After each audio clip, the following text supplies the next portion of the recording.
पहले मेरे साथ प्रभु राम जी को, माता जानकी को जरा याद कर लें, उसके बाद ही मैं अपनी बात को आगे बढ़ाऊंगा। सियावर रामचंद्र की, सियावर रामचंद्र की जय सिया राम, जय सिया राम। आज ये जयघोष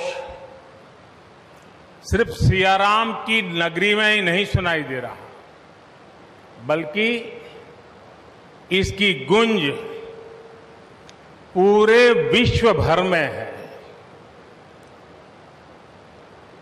सभी देशवासियों को और विश्व भर में फैले करोड़ों करोड़ों भारत भक्तों को, राम भक्तों को आज के इस पवित्र अवसर पर कोटि कोटि बधाई।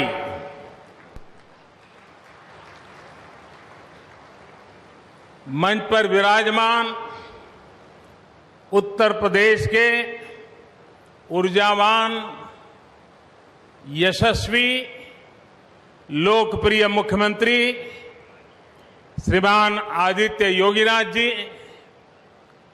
यूपी की गवर्नर बहन आनंदीबेन पटेल जी, परम पूज्य नृत्य गोपाल दास जी महाराज और हम सभी के श्रद्धेय आदरणीय मोहन राव भागवत जी, और यहां पर हिंदुस्तान के कोने कोने से आए हुए सभी संत परंपरा के महान तपस्वी जन, देश के सभी नागरिकों, ये मेरा सौभाग्य है कि श्री राम जन्मभूमि तीर्थ क्षेत्र ट्रस्ट ने मुझे आमंत्रित किया, इस ऐतिहासिक पल का साक्षी बनने का अवसर दिया। मैं इसके लिए हृदयपूर्वक श्री राम जन्मभूमि तीर्थ क्षेत्र ट्रस्ट का आभार व्यक्त करता हूं।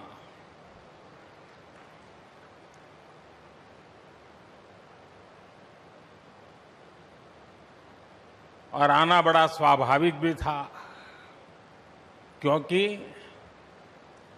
राम काज किनु बिनु मोहि कहां बिसराम।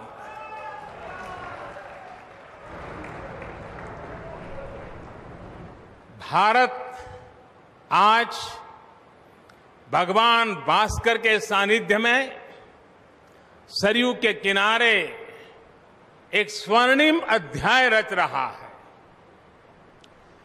कन्याकुमारी से क्षीर भवानी तक,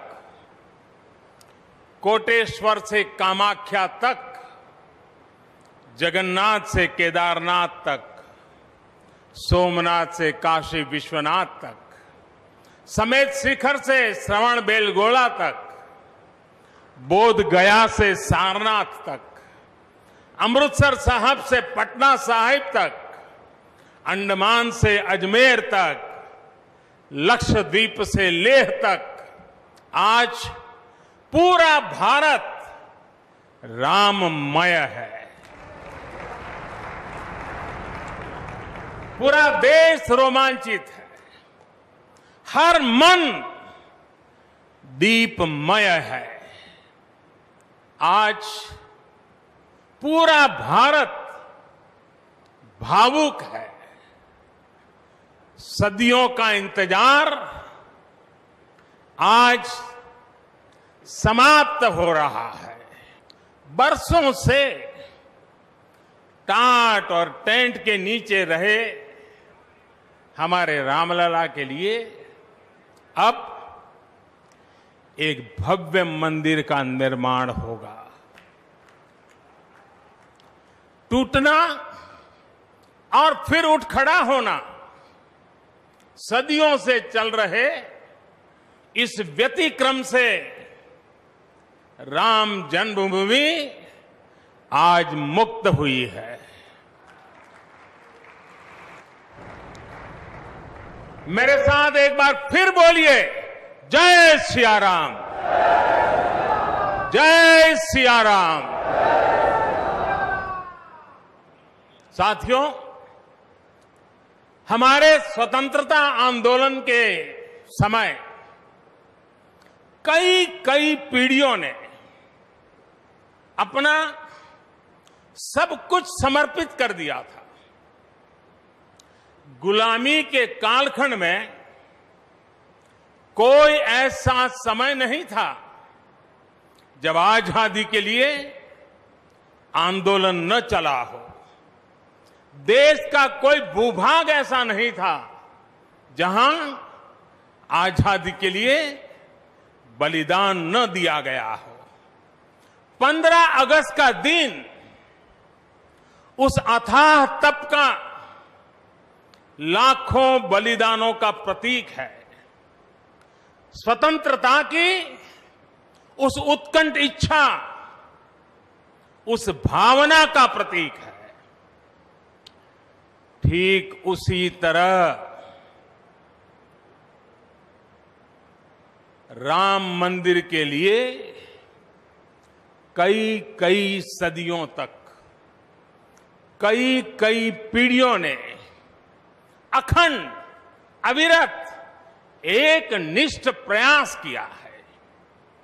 आज का ये दिन उसी तप, त्याग और संकल्प का प्रतीक है। राम मंदिर के लिए चले आंदोलन में अर्पण भी था, तर्पण भी था, संघर्ष भी था, संकल्प भी था। जिनके त्याग, बलिदान और संघर्ष से आज ये स्वप्न साकार हो रहा है, जिनकी तपस्या राम मंदिर में नींव की तरह जुड़ी हुई है, मैं उन सब लोगों को 130 करोड़ देशवासियों की तरफ से सर झुका करके नमन करता हूं, उनका वंदन करता हूं। संपूर्ण सृष्टि की शक्तियां राम जन्मभूमि के पवित्र आंदोलन से जुड़ा हर व्यक्तित्व जो जहां है, इस आयोजन को देख रहा है, वो भाव विभोर है, सभी को आशीर्वाद दे रहा है। साथियों, राम हमारे मन में गढ़े हुए हैं, हमारे भीतर धुल मिल गए हैं। कोई काम करना हो तो प्रेरणा के लिए हम भगवान राम की ओर ही देखते हैं। आप भगवान राम की अद्भुत शक्ति देखिए। इमारतें नष्ट हो गई,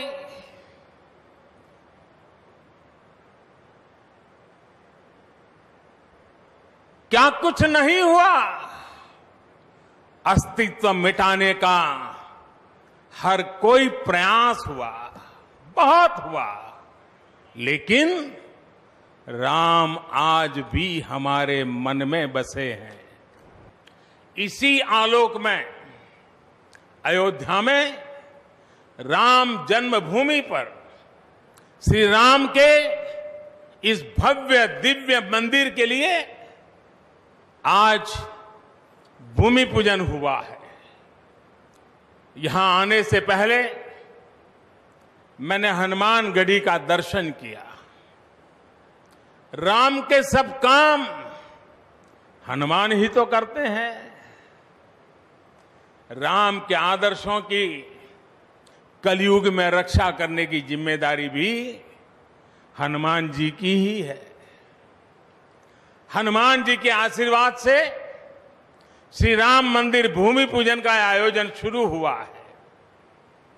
साथियों, श्री राम का मंदिर हमारी संस्कृति का आधुनिक प्रतीक बनेगा। और मैं जानबूझकर के आधुनिक शब्द का प्रयोग कर रहा हूं। हमारी शाश्वत आस्था का प्रतीक बनेगा,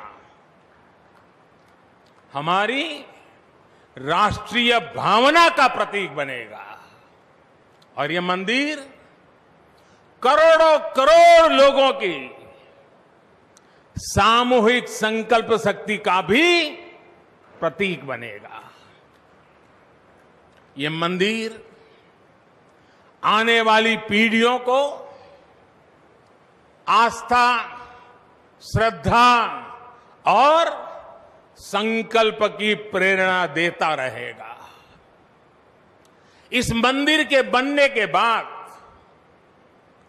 अयोध्या की सिर्फ भव्यता ही नहीं बढ़ेगी, इस क्षेत्र का पूरा अर्थतंत्र भी बदल जाएगा।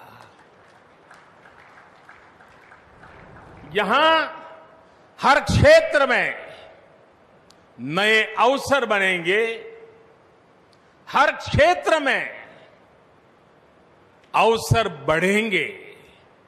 सोचिए, पूरी दुनिया से लोग यहां आएंगे, पूरी दुनिया प्रभु राम और माता जानकी का दर्शन करने आएगी।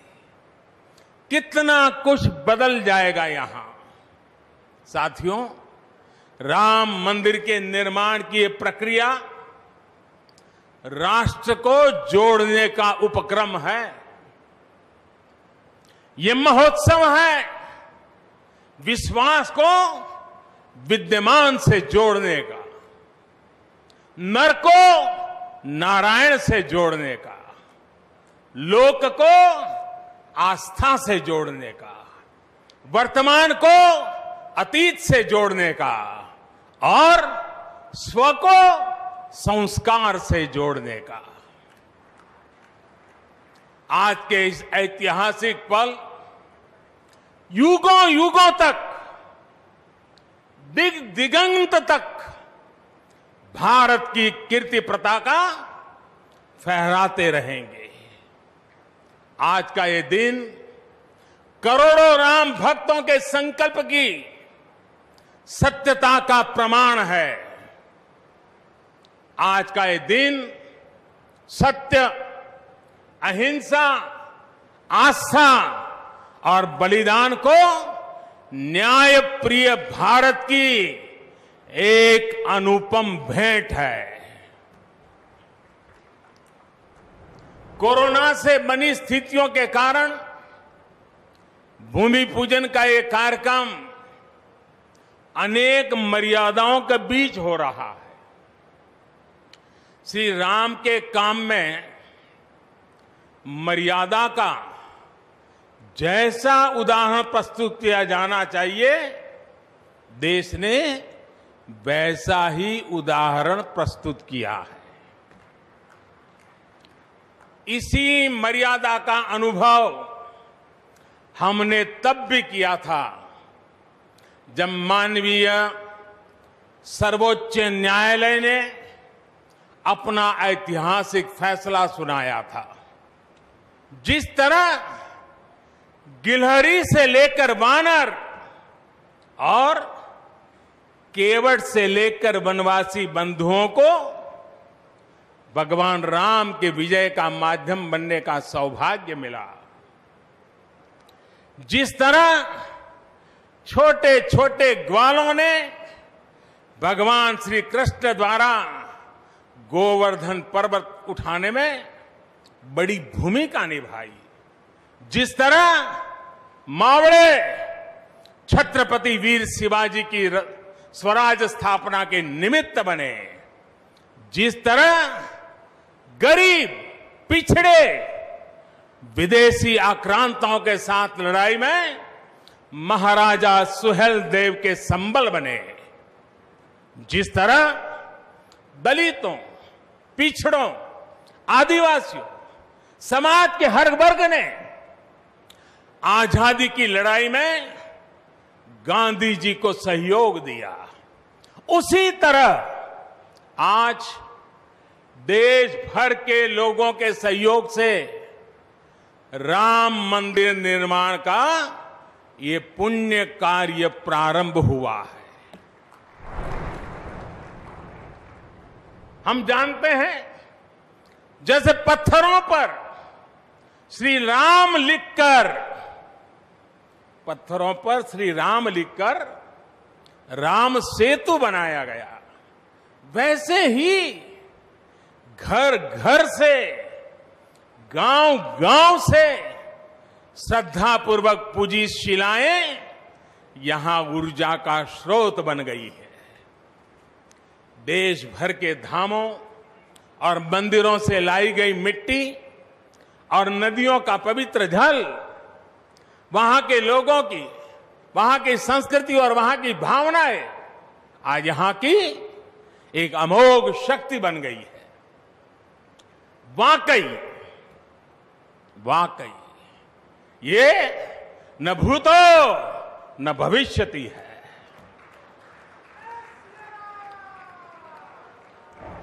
भारत की आस्था, भारत के लोगों की सामूहिकता और इस सामूहिकता की अमोघ शक्ति पूरी दुनिया के लिए अध्ययन का विषय है, शोध का विषय है। साथियों, श्री रामचंद्र को तेज में सूर्य के समान, क्षमा में पृथ्वी के तुल्य, बुद्धि में बृहस्पति के सदस्य और यश में इंद्र के समान माना गया है। श्री राम का चरित्र सबसे अधिक जिस केंद्र बिंदु पर घूमता है वो है सत्य पर अड़िग रहना। इसलिए ही श्री राम संपूर्ण है, इसलिए ही वो हजारों वर्षों से भारत के लिए प्रकाश स्तंभ बने हुए हैं। श्री राम ने सामाजिक समरसता को अपने शासन की आधारशिला बनाया था। उन्होंने गुरु वशिष्ठ से ज्ञान, केवट से प्रेम, सबरी से मातृत्व, हनुमान जी एवं वनवासी बंधुओं से सहयोग और प्रजा से विश्वास प्राप्त किया। यहां तक कि एक गिलहरी की महत्ता को भी उन्होंने सहर्ष स्वीकार किया। उनका अद्भुत व्यक्तित्व, उनकी वीरता, उनकी उदारता, उनकी सत्यनिष्ठा, उनकी निर्भीकता, उनका धैर्य, उनकी दृढ़ता, उनकी दार्शनिक दृष्टि युगों युगों तक प्रेरित करते रहेंगे। माता सीता राम जी के लिए कहती हैं,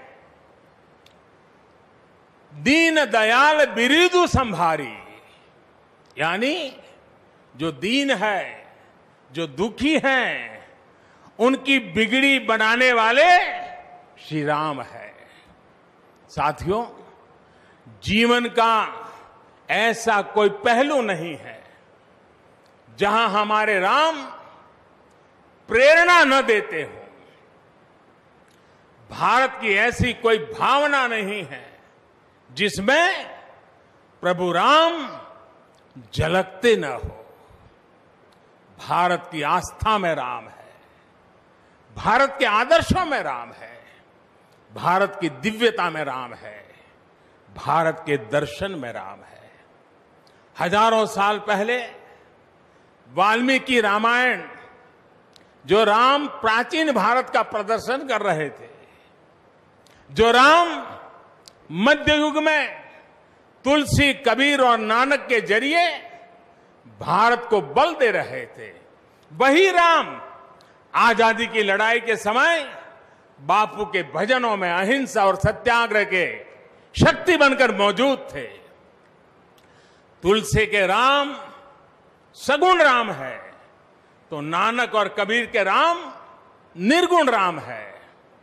भगवान बुद्ध भी राम से जुड़े हैं, तो सदियों से ये अयोध्या नगरी जैन धर्म की आस्था का भी केंद्र रहा है।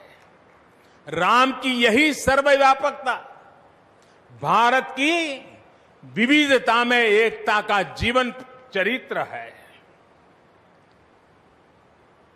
तमिल में कंब रामायण, वहां के नागरिक खुद को श्री राम से जुड़ा हुआ मानते हैं।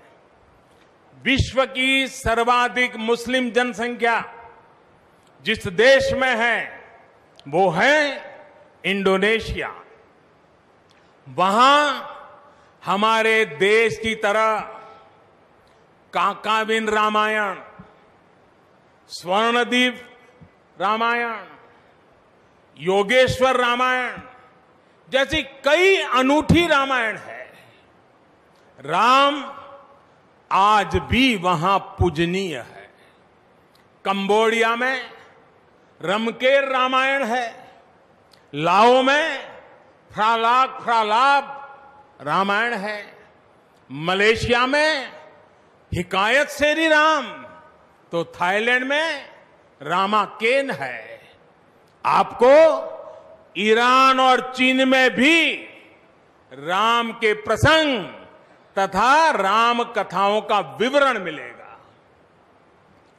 श्रीलंका में रामायण की कथा जानकी हरण के नाम सुनाई जाती है, और नेपाल का तो राम से आत्मीय संबंध माता जानकी से जुड़ा है।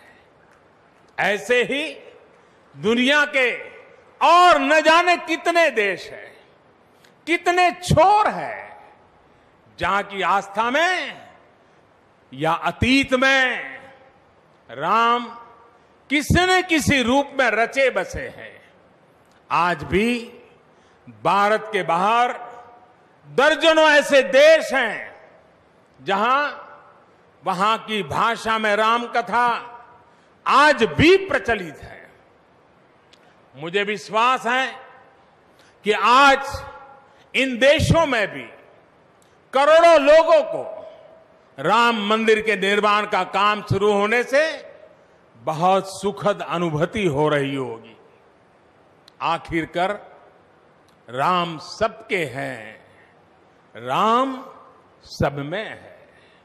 साथियों, मुझे विश्वास है कि श्री राम के नाम की तरह ही अयोध्या में बनने वाला भव्य राम मंदिर भारतीय संस्कृति की समृद्ध विरासत का द्योतक होगा।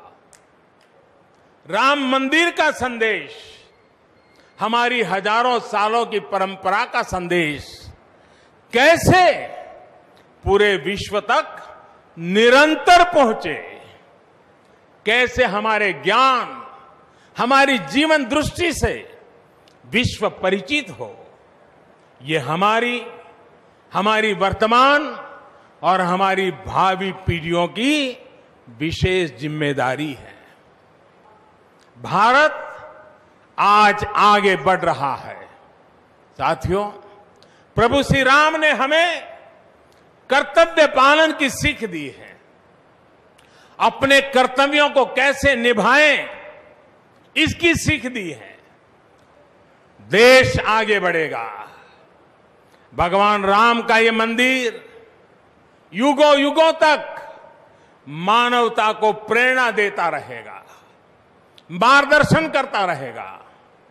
वैसे कोरोना की वजह से जिस तरह के हालात हैं, प्रभु राम का मर्यादा का मार्ग आज और अधिक आवश्यक है।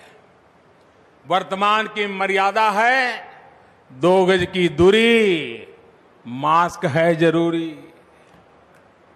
मर्यादाओं का पालन करते हुए सभी देशवासियों को प्रभु राम माता जानकी स्वस्थ रखे, सुखी रखे, यही प्रार्थना है। सभी देशवासियों पर माता सीता और श्री राम का आशीर्वाद बना रहे। इन्हीं शुभकामनाओं के साथ सभी देशवासियों को एक बार फिर कोटि कोटि बधाइयां। मेरे साथ पूरे भक्ति भाव से बोलिए, सियापति रामचंद्र की, सियापति रामचंद्र की, सियापति रामचंद्र की। बहुत बहुत धन्यवाद।